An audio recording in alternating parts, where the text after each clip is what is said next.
దాంట్లో భాగంగానే ఇవాళ నన్ను సస్పెండ్ చేశారు. ఈ సస్పెన్షన్లు ఇవి ఆపలేవు ప్రజల గొంతులు.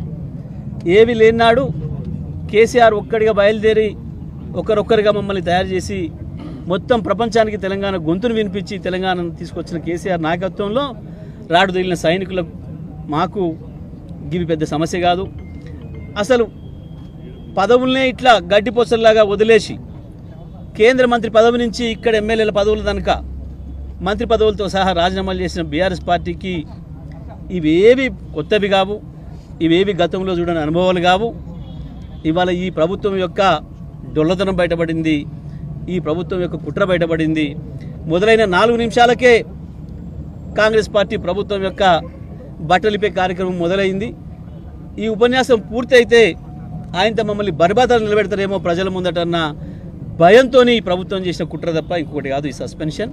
తప్పకుండా దీన్ని ప్రజల్లో ఎండగడతాం, న్యాయస్థానం ద్వారా కూడా మేము ఎదుర్కొంటాం. తప్పకుండా బీఆర్ఎస్ పార్టీగా మా గొంతు నిరంతరం వినిపిస్తూనే ఉంటాం.